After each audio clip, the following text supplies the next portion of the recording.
Hello दोस्तों, नमस्ते। एक गांव में झूरी नाम का एक किसान रहता था। उसके दो बैल थे, हीरा और मोती। दोनों ही बैल हट्टे कट्टे व बलशाली थे। झूरी को उन दोनों से बहुत लगाव था। दोनों बैल भी झूरी को बहुत पसंद करते थे। हीरा और मोती का आपस में इतना लगाव था कि यदि कभी एक खाना ना खाए तो दूसरा भी घास को मुंह तक नहीं लगाता था। एक दिन की बात है, झूरी की पत्नी का भाई गया दोनों बैलों को अपने साथ ले गया। दोनों बैल इस बात से हैरान थे कि उन्हें गया के हवाले क्यों किया गया है। शाम होने तक दोनों नए घर व नए लोगों के बीच में थे, लेकिन उन्हें वहाँ सब बेगाना लग रहा था।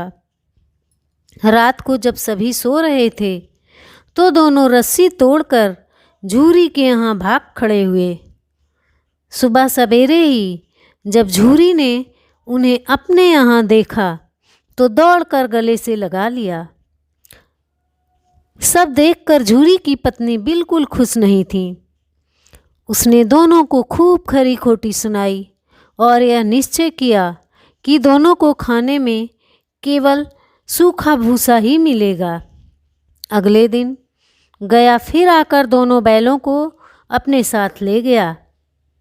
गया पिछले कल की घटना से बेहद क्रोधित था, इसलिए उसने वहाँ भी दोनों को खाने के लिए सूखा भूसा ही दिया।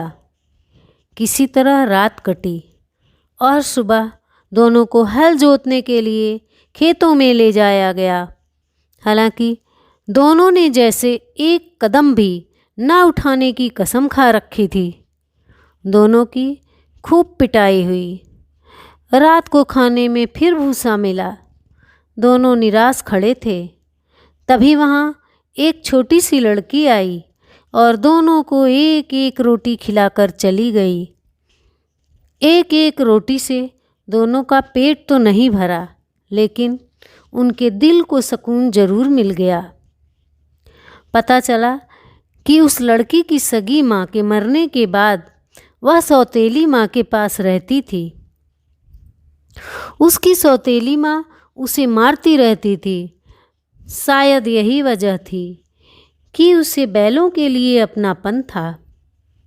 दोनों उस छोटी लड़की के बारे में सोचकर चुपचाप अपना समय बिताने लगे। एक रात दोनों ने सलाह करी कि वे दोनों गले में बंधी रस्सी को चबा चबा कर तोड़ देंगे और वहाँ से भाग जाएंगे। उसी रात जब वे रस्सी को तोड़ने की कोशिश कर रहे थे तो वही छोटी लड़की वहाँ आई और उसने दोनों को रस्सी से आज़ाद कर दिया। दोनों ने छोटी लड़की से विदा ली और दौड़ने लगे। इतने में गया को इसकी खबर लगी और वह अपने आदमियों के साथ उन दोनों के पीछे दौड़ पड़ा। हीरा और मोती इतना तेज भागे कि उन्हें अपने घर का रास्ता भी याद ना रहा। वे रास्ता भटक गए थे। दोनों को भागते भागते भूख भी लग पड़ी थी। रास्ते में मटर का एक खेत था। दोनों ने वहाँ जाकर जमकर मटर खाए। अभी दोनों खेत में चर ही रहे थे कि वहाँ एक सांड आ धमका। दोनों ने हिम्मत दिखाकर उसे वहाँ से खदेड़ दिया। इतने में मटर के खेत के सेवक हाथों में डंडा लिए आ पहुँचे। हीरा के पास भागने का मौका था, लेकिन जब उसने देखा कि सेवकों ने मोती को पकड़ लिया है तो वह लौट गया। दोनों बैलों को पकड़कर मवेशी खाने में बंद कर दिया गया। उस मवेशी खाने में बहुत से जानवर कैद थे। वहाँ कई बकरियाँ, घोड़े, भैंस, गधे बंधे थे, लेकिन किसी को भी खाने को कुछ नहीं दिया जाता था। इस वजह से सभी जानवर कमजोरी के कारण जमीन पर बेजान पड़े हुए थे। जब पूरा दिन बीत जाने पर भी खाने को कुछ नहीं मिला तो हीरा के सब्र का बांध टूट गया। उसने बाड़े की कच्ची दीवार पर जोर से अपने सींग गड़ा दिए। इससे मिट्टी का एक टुकड़ा निकल आया। यह देखकर हीरा को हिम्मत मिली और वह दौड़ दौड़ कर अपने सींगों से दीवार की मिट्टी गिराने लगा। तभी मवेशी खाने का चौकीदार हाथ में लालटेन लिए जानवरों की हाजिरी लगाने आ पहुंचा।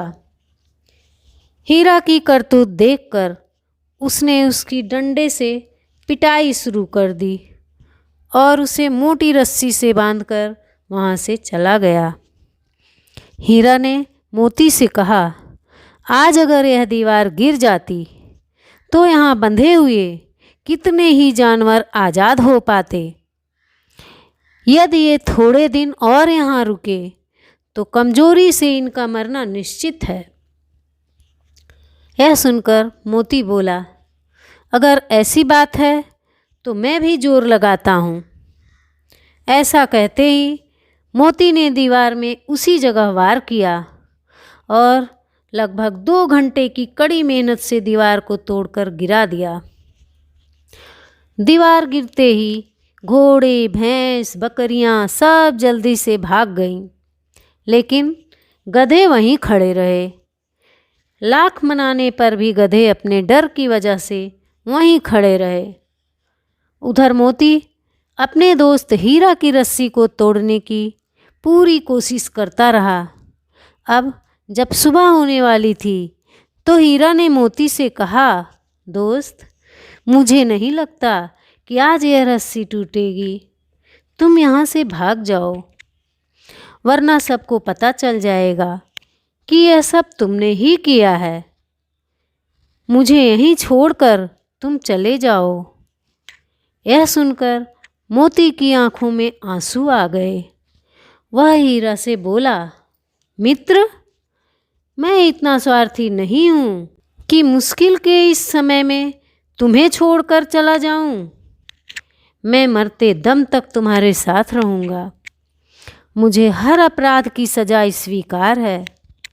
कम से कम इन जानवरों की जान बचाने का आशीर्वाद तो मिलेगा। इतना कहकर मोती ने गधों को सींग मारकर बाड़े से भगा दिया और स्वयं हीरा के पास आकर सो गया। सुबह होते ही चौकीदार, मुंशी व अन्य सेवकों को जब इसकी भनक लगी तो मोती की खूब मरम्मत हुई और उसे भी मोटी रस्सी से बांध दिया गया।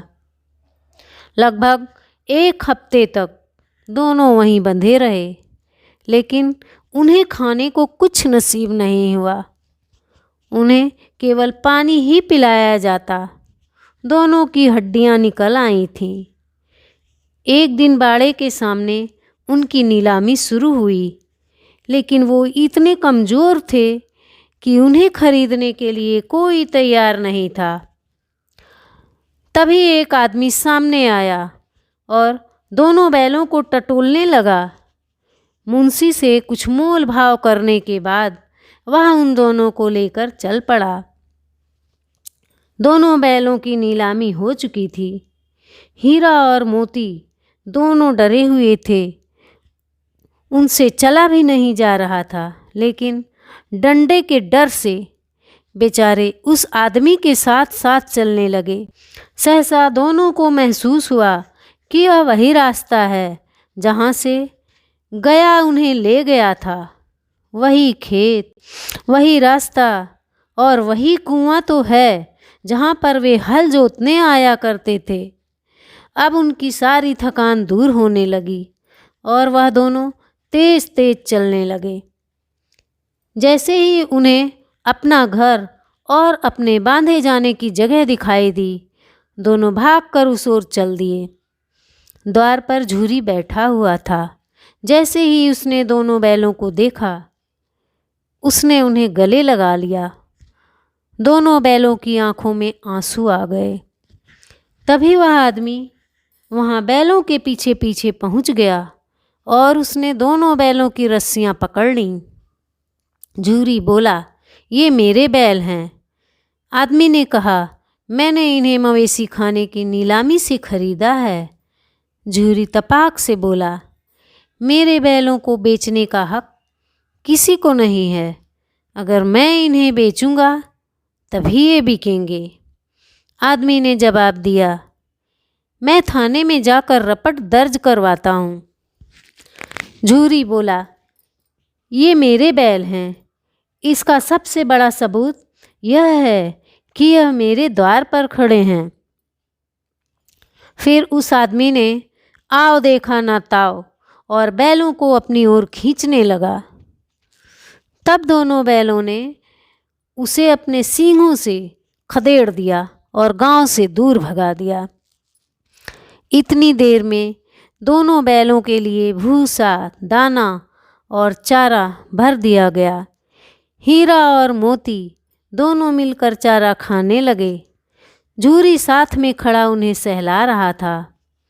तभी झूरी की पत्नी भी अंदर से आई और उसने दोनों बैलों के माथे चूम लिए और खूब प्यार दिया। इस कहानी से हमें दो बातें सीखने को मिलती हैं। पहली यह कि हमें अपनी स्वाधीनता के लिए अपने अंतिम समय तक संघर्ष करते रहना चाहिए। दूसरी सीख, हमारे जीवन में चाहे कितनी भी मुश्किलें क्यों ना आएं, लेकिन सच्चे दोस्त हमेशा साथ निभाते हैं। धन्यवाद।